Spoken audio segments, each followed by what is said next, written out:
और दोस्तों स्वागत है आपका हमारे YouTube चैनल पर। तो दोस्तों आज का वीडियो बहुत ही खास होगा क्योंकि इसमें हम लोग करेंगे यूपी टेट 2018 का पूरा सॉल्व पेपर। ओके, तो ए टू जेड क्वेश्चन हम लोग करेंगे जो कि आपके एग्ज़ाम में पूछे गए। ये आपका प्रीवियस ईयर का पेपर होने वाला है जो कि जिसकी दोस्तों परीक्षा जो तिथि है वो 18/11/2018 का है। ओके, मतलब 18 नवंबर 2018 का जो पेपर हुआ था उसकी हम आपको प्रीवियस ईयर का पेपर सॉल्व करवाएंगे। तो वीडियो स्टार्ट करने से पहले आप लोगों से एक बात कहना चाहूँगा कि जिन दोस्तों ने चैनल को सब्सक्राइब नहीं किया तो प्लीज़ चैनल को सब्सक्राइब कर लीजिएगा और पास में जो बेल आइकन होता है उसको भी दबा लें ताकि आने वाला टाइम में आपको वीडियोज़ की नोटिफिकेशन टाइम टू टाइम मिलती रहे। चलिए स्टार्ट करते हैं आज का वीडियो। हम लोग सॉल्व करेंगे बाल विकास एवं शिक्षण विधि से संबंधित प्रश्न जो कि आपके पूछे गए थे, जिसमें कैसे आपका पहला क्वेश्चन बनता है पश्च अन्वेषण तथा साधन साक्ष्य विश्लेषण निम्न में से किसके उदाहरण होते हैं? किसके उदाहरण हैं? ऑप्शन सी हो जाएगा स्वतः शोध। नेक्स्ट आपका क्वेश्चन बनता है सीखने के वक्र अभ्यास द्वारा सीखने की मात्रा, गति और प्रगति की सीमा को ग्राफ पर प्रदर्शित करते हैं। यह किसने कहा है? ऑप्शन बी एबिंगहॉस ने कहा है। अगला क्वेश्चन आपका बनता है निम्न में से कौन सा थॉर्नडाइक के अधिगम के प्राथमिक नियमों में शामिल नहीं है? तो गाइस ये हो जाएगा ऑप्शन सी साहचर्यात्मक स्थानांतरण का नियम। नेक्स्ट है अनुकूलित अनुक्रिया सिद्धांत किसके अनुकूलन पर बल देता है? तो ऑप्शन ए हो जाएगा व्यवहार पर बल देता है। अगला क्वेश्चन आपका है क्रिया प्रसूत अनुबंधन का दूसरा नाम क्या है? तो क्रिया प्रसूत अनुबंधन का दूसरा नाम है ऑप्शन ए नैमित्तिक अनुबंधन। नेक्स्ट निम्न में से कौन सी अधिगम की एक विशेषता नहीं है? ऑप्शन सी हो जाएगा सी वाला, ये आपकी अधिगम की विशेषता नहीं है। बाकी के जो तीन हैं वो आपके अधिगम की विशेषताएं हैं, जिसमें पहला कहता है अधिगम व्यवहार में अपेक्षाकृत स्थायी परिवर्तन है और बी कहता है अधिगम प्राणी की अभिवृद्धि है और डी कहता है अधिगम एक लक्ष्योन्मुख प्रक्रिया है। नेक्स्ट आपका गाइस क्वेश्चन है आपका अगला क्वेश्चन जो बनता है कोहलर यह सिद्ध करना चाहता था कि सीखना, ऑप्शन बी हो जाएगा संज्ञानात्मक संकार्य है। अगला क्वेश्चन आपका बनता है किसी भी नई भाषा को सीखने के लिए कहाँ से प्रारंभ किया जाना चाहिए? तो ऑप्शन सी हो जाएगा अक्षरों व शब्दों के मध्य साहचर्य से। अगला जो क्वेश्चन बनता है वो देख लेते हैं कि समावेशी कक्षा में किस प्रकार के छात्र शामिल होते हैं? ऑप्शन ए हो जाएगा सामान्य और विशिष्ट छात्र। नेक्स्ट अधोलिखित में गणित संबंधी अधिगम अक्षमता को कौन सा पद परिभाषित करता है? ऑप्शन बी हो जाएगा गणना दोष। अगला आपका गाइस क्वेश्चन है समावेशीकरण की सफलता के लिए आवश्यक है। तो इसके लिए देखिए आवश्यक क्या चीज़ है? संवेदनशीलता बहुत ही ज़्यादा आवश्यक है। निम्न में से कौन सा संवेग का तत्व नहीं है? ऑप्शन डी हो जाएगा संवेदी। बाकी के जो तीन हैं वो हो जाएंगे दैहिक, संज्ञानात्मक और व्यवहारात्मक। नेक्स्ट आपका क्वेश्चन है संज्ञानात्मक क्षेत्र का सही क्रम है? तो ऑप्शन डी हो जाएगा ज्ञान है, अवबोध है, अनुप्रयोग है, विश्लेषण है, संश्लेषण और मूल्यांकन। आपका अगला जो क्वेश्चन बनता है वो इस प्रकार से है निम्न में से कौन सा अच्छे शिक्षण की विशेषता नहीं है? तो इसका आंसर हो जाएगा ऑप्शन सी स्वेच्छाचारी ये अच्छे शिक्षण की विशेषता नहीं है। और बाकी के जो हैं जैसे कि जनतांत्रिक, सहानुभूतिपूर्ण, वांछनीय सूचनाएं देने वाला, ये आपके अच्छे शिक्षण की विशेषताएं होती हैं। नेक्स्ट आपका क्वेश्चन है अभिप्रेरणा का प्रत्याशा सिद्धांत किसके द्वारा दिया गया है? तो अभी प्रेरणा का प्रत्याशा सिद्धांत दिया गया है ऑप्शन सी विक्टर ब्रूम के द्वारा। अगला आपका क्वेश्चन है, अग्रिम व्यवस्थापक प्रतिमान किस परिवार से संबंधित है? तो इसका हो जाएगा ऑप्शन बी, सूचना प्रक्रियाकरण। नेक्स्ट आपका क्वेश्चन है, कौशलों के स्थानांतरण के लिए कौन सा उपयोगी है? ऑप्शन सी, कौशल अंतरण एक गति है ना कि उद्देश्य। निम्न में से कौन सा शिक्षण का सूत्र नहीं है? तो आपको बताना है शिक्षण का सूत्र नहीं है। ऑप्शन डी, निगमन से आगमन की ओर, ये आपका शिक्षण का सूत्र नहीं है। बाकी के जो तीन है वो आपके शिक्षण के सूत्र हैं, जैसे कि पहला है अनिश्चित से निश्चित की ओर, और भी है दृश्य से अदृश्य की ओर, सरल से कठिन की ओर। सूक्ष्म शिक्षण चक्र का प्रथम पद होता है, तो पहला पद क्या होता है? ऑप्शन बी, योजना बनाना। गाइस आपका अगला क्वेश्चन जो बनता है, निम्न में से कौन सा अवबोध स्तर के शिक्षण में शामिल है? ऑप्शन डी, अन्वेषण। अगला है, शैक्षिक सुधारों में प्रभावी विकेंद्रीकरण तभी संभव होगा। सही उत्तर आपको कोड के माध्यम से बताना है। ऑप्शन डी, तीनों कथन सही हो जाएंगे। पहला कहता है, जब खंड व संकुल संदर्भ केंद्रों की भागीदारी बढ़े, और दूसरा कहता है स्थानीय संदर्भ व्यक्ति उपलब्ध हो। तीसरा कहता है अध्यापकों के पास संसाधन और प्रासंगिक सामग्री भी मौजूद हो। नेक्स्ट आपका क्वेश्चन है, एक छात्र पढ़ रहा है, उसका नाम लेकर किसी ने बुलाया, निम्न में से किस संवेदना द्वारा वह छात्र अपनी अनुक्रिया प्रकट करेगा? ऑप्शन बी हो जाएगा, ध्वनि संवेदना। पियाजे के सिद्धांत के अनुसार प्राक संक्रियात्मक अवस्था की अवधि क्या है? ऑप्शन बी, 2 से 7 साल। नेक्स्ट है, निम्न में से कौन सी बाद की बाल्यावस्था के बौद्धिक विकास की विशेषता नहीं है? ऑप्शन सी, भविष्य की योजना की सूझबूझ। नेक्स्ट आपका क्वेश्चन है, इनमें से कौन मनोवैज्ञानिक और भाषा विकास से संबद्ध है? Option B, Chomsky. अगला है, थॉर्नडाइक ने अपने सिद्धांत को किस शीर्षक से सिद्ध किया? इसका आंसर हो जाएगा ऑप्शन ए, अधिगम के प्रयास एवं भूल। गिरोह अवस्था किस आयु वर्ग एवं विलंब विकास से संबंधित है? ऑप्शन बी, 8 से 10 वर्ष एवं सामाजिकरण। नेक्स्ट है, पियाजे के अनुसार संज्ञानात्मक विकास की तृतीय अवस्था निम्न में से कौन सा है? ऑप्शन बी, मूर्त संक्रिया अवस्था। निम्न में से अधिगम में योगदान देने वाले मनोवैज्ञानिक कारकों में कौन सा शामिल नहीं है? ऑप्शन डी, विषय वस्तु का स्वरूप। बाकी के जो तीन हैं वो शामिल हैं, जिसमें कि प्रेरणा, रुचि और अधिगम की इच्छा, ये तीनों आपके शामिल हैं। अगला है, निम्न में से सामाजिक मूल्य कौन सा है? ऑप्शन सी, सहायता परक व्यवहार, ये आपका सामाजिक मूल्य है। दोस्तों दूसरा सब्जेक्ट आता है हिंदी।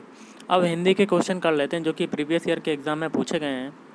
इसमें पहला क्वेश्चन बनता है, कवि और उसकी रचना का कौन सा जोड़ा जो है वो आपका सही नहीं है? तो आपको गलत वाला बताना है।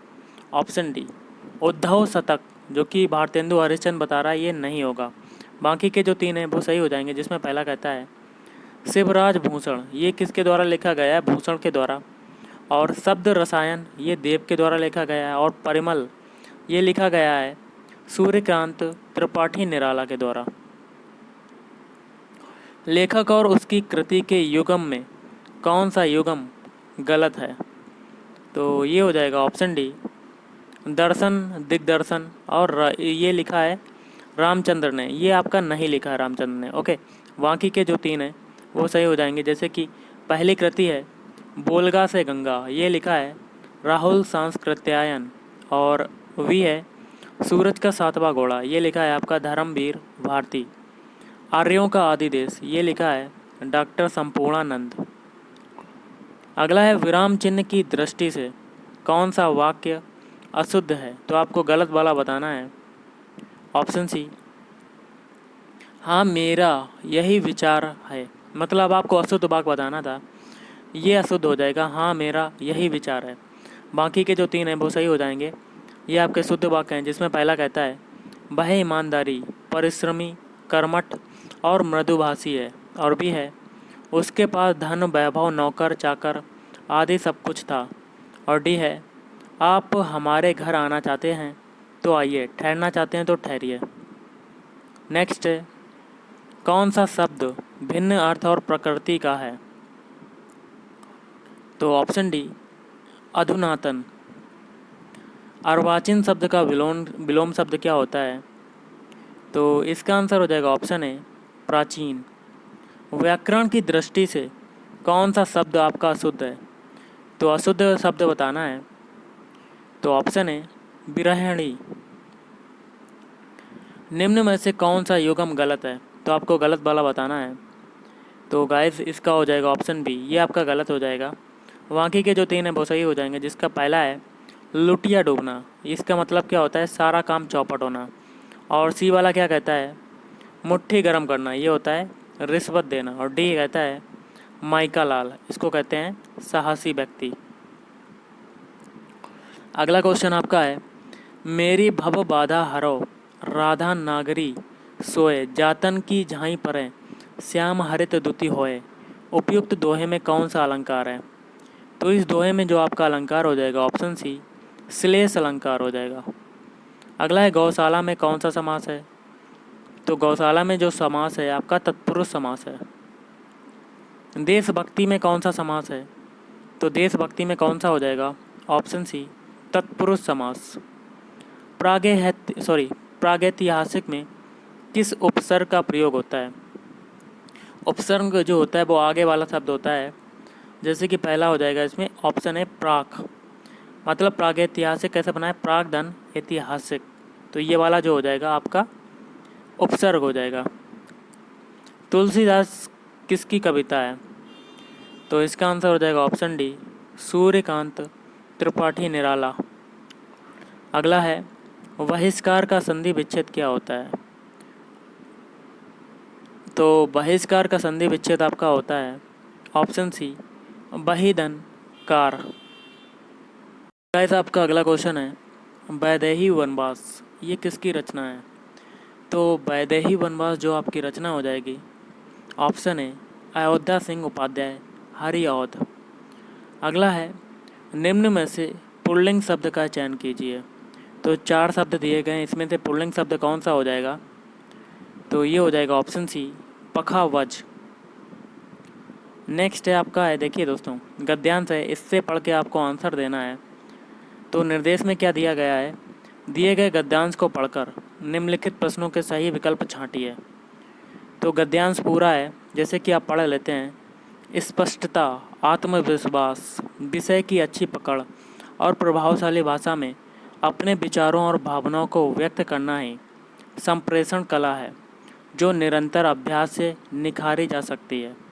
एक दिन में कोई अच्छा वक्ता नहीं बन सकता है तथा भाषा पर अनायास ही किसी की पकड़ नहीं हो पाती है।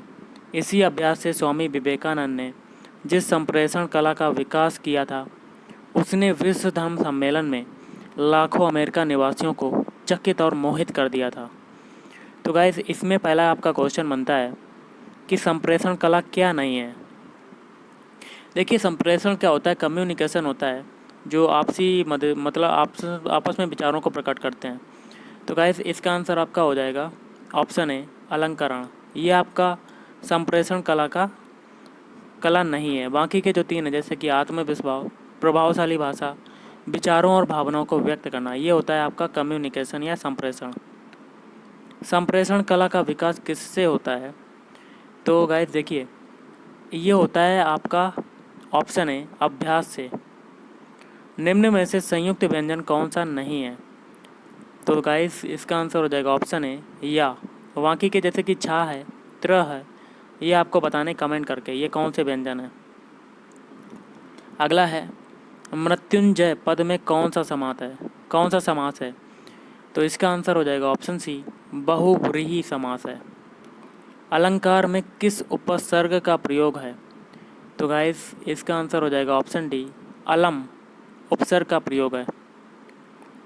नेक्स्ट आपका है, यह पुस्तक किसकी है, में रेखांकित शब्द का पद परिचय दीजिए। तो ऑप्शन ए हो जाएगा सार्वनामिक विशेषण, पुस्तक विशेष्य, एक वचन और स्त्रीलिंग। नेक्स्ट आपका क्वेश्चन गाइस बनता है, विशेषण शब्द का विलोम क्या होता है? ऑप्शन बी, संश्लेषण, ये होता है विशेषण शब्द का विलोम। अगला क्वेश्चन है, जिनका उच्चारण ऊपर के दांतों पर जीभ लगाने से होता है उसे क्या कहते हैं? तो उसे आपको कहते हैं ऑप्शन बी, दंत्य। नेक्स्ट है आपका, निम्नलिखित में से ऊष्म व्यंजन कौन से हैं?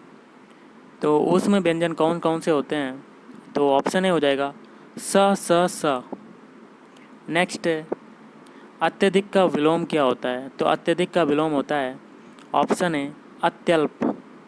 और अगर रित का विलोम शब्द पूछा जाए तो रित का विलोम क्या होगा? ऑप्शन ए, अनरत। रित का विलोम क्या होगा? अनरत। अगला है, संकल्प शब्द से उपसर्ग बताइए। तो संकल्प में देखिए उपसर्ग कौन सा होगा, आपको बता देता हूँ। ऑप्शन ए, सम, ये आपका उपसर्ग हो जाएगा।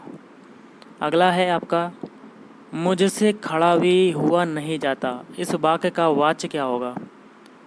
ऑप्शन ए हो जाएगा भाववाच्य, मतलब आप अपनी भावना को प्रकट कर रहे हैं। मुझसे खड़ा भी नहीं हुआ जाता, तो ये आपका हो जाएगा भाववाच्य। तद्भव और उसके तत्सम का कौन सा मेल गलत है? तो आपको गलत वाला बताना है। ऑप्शन डी, आयसु और आदेश। बाकी के जो तीन हैं वो सही हो जाएंगे, लौंग लवंग, आंत अंत्र और लुनाई लावणता। ओके। और अगला है, लेखक और उसकी रचना का कौन सा जोड़ा गलत है? तो ऑप्शन सी हो जाएगा स्कंदगुप्त लक्ष्मी नारायण मिश्र, ये आपका जोड़ा जो हो जाएगा वो गलत हो जाएगा। और बाकी के जो तीन हैं वो सही हो जाएंगे, जिसमें पहला है संस्कृति के 4 अध्याय, ये आपकी लिखी है Ramdhari Singh Dinkar.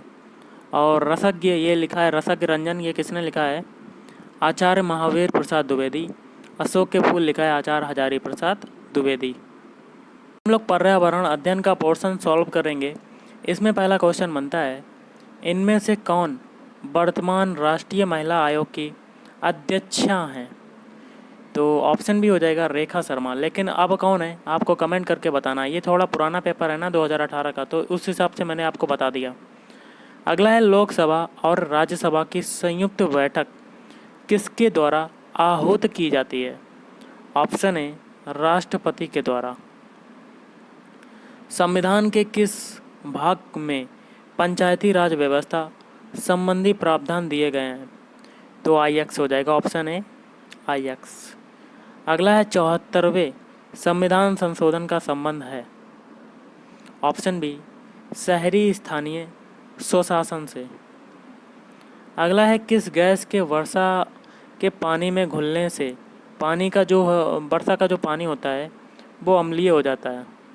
Option D, sulphur dioxide, मतलब SO2। भारतीय संविधान में विधि का शासन विचार कहाँ से लिया गया है? तो ये लिया गया option B, England. Next question है, लोकसभा के चुनाव हेतु अधिसूचना जारी कौन करता है? तो ऑप्शन ए, भारत का निर्वाचन आयोग। लोकसभा की कार्यवाही के प्रथम घंटे को कहा जाता है? ऑप्शन डी, प्रश्नकाल। गाइस आपका अगला क्वेश्चन है, वर्षा जल संग्रहण क्या है? तो ये हो जाएगा ऑप्शन बी, वर्षा जल का जमाव और भंडारण। भारतीय गैंडा कहाँ संरक्षित रहते हैं? तो सभी को पता होगा, ये संरक्षित रहते हैं option B, Kaziranga national park. निम्नलिखित में से कौन सा क्रम पारिस्थितिक तंत्र में ऊर्जा प्रवाह के संबंध में सही है? ऑप्शन सी, जैसे कि पहले आएगा उत्पादक, उसके बाद उपभोक्ता, उसके बाद अपघटक। कौन सी ग्रीन हाउस गैस वातावरण में सबसे अधिक मात्रा में उपस्थित रहती है? Option C, carbon dioxide. किस वर्ण की उपस्थिति के कारण पौधे हरे होते हैं? इसका मेन रीज़न जो होता है वो हो जाएगा ऑप्शन डी, क्लोरोफिल के कारण। अगला क्वेश्चन आपका है, मानवीय गतिविधियाँ जो पृथ्वी पर जलवायु परिवर्तन के लिए जिम्मेदार हैं। तो ऑप्शन डी ये सभी, मतलब वनों को जलाना, कृषि क्रियाकलाप, एरोसोल कैन का उपयोग। अगला है, यूफा वीएसी फैमिली की कौन सी फसल बायोडीजल उत्पन्न करने के लिए जानी जाती है? तो ये हो जाएगा जेट्रोफा। नेक्स्ट है आपका, जड़ी बूटियों की रानी भारत में सबसे पवित्र जड़ी बूटी है। इस औषधीय पौधे का हिंदू धर्म में महत्व है और इसका वानस्पतिक या कह सकते हैं साइंटिफिक नेम जो है वो है ओसीमम सेक्टम। इसको सामान्यतः किस नाम से जानते हैं? तो ऑप्शन है तुलसी के नाम से। नेक्स्ट है, पीने के लिए सुरक्षित पानी को क्या कहते हैं? तो ऑप्शन है पीने योग्य पानी। अगला है, वर्ष 1984 की भोपाल गैस त्रासदी निम्न में से किस गैस के रिसाव के कारण हुई थी? इसका जो मेन रीज़न हो जाएगा ऑप्शन है मिथाइल आइसोसाइनेट। विश्व पर्यावरण दिवस कब मनाया जाता है? ऑप्शन सी 5 जून को मनाया जाता है। अगला है, एम एस स्वामीनाथन एक क्या थे? कृषि वैज्ञानिक थे। अगला है, wild life institute of India WII कहाँ स्थित है? तो ये हो जाएगा ऑप्शन डी, देहरादून में स्थित है। नेक्स्ट आपका है, प्रकाश संश्लेषण के दौरान हरे पौधे निम्न में से किससे सोख लेते हैं? Option C carbon dioxide. अगला है, अपशिष्ट उत्पादों को खाने वाले जीवों को कहा जाता है? तो इसका हो जाएगा ऑप्शन है मृतक भक्षी। तप्त भौम जल से किस प्रकार की ऊर्जा प्राप्त होती है? ऑप्शन सी भूतापीय ऊर्जा। नेक्स्ट आपका है, 16 घास स्थल कहाँ पाए जाते हैं? ऑप्शन है पश्चिमी घाट में। भारत में पेलिकन पक्षी कहाँ प्रजनन करते हैं? ये सभी हो जाएगा, मतलब नेलापट्टू में भी और कुंथन कुलम में भी और कोकारे वेलूर में भी। अगला है, मीना माता रोग ऐसी मछली खाने से होता है जिसमें अधिक मात्रा में पाया जाता है? ऑप्शन बी पारा। अगला है, ओजोन परत का अधिकतम ह्रास निम्न में से किस पर हुआ है? ऑप्शन बी दक्षिणी ध्रुव पर। इनमें से कौन भारत का प्रथम मुख्य न्यायाधीश था? ऑप्शन सी हो जाएगा हीरालाल जे कानिया। और आज की लास्ट क्वेश्चन है, रेड डाटा बुक किससे संबंधित है? तो ऑप्शन सी विलुप्ति के करीब जीव के। तो गाइस, आज के इस वीडियो में इतना ही। अगर आपको वीडियो पसंद आए वीडियो को लाइक करें, शेयर करें और चैनल को भी सब्सक्राइब करें। Thank you.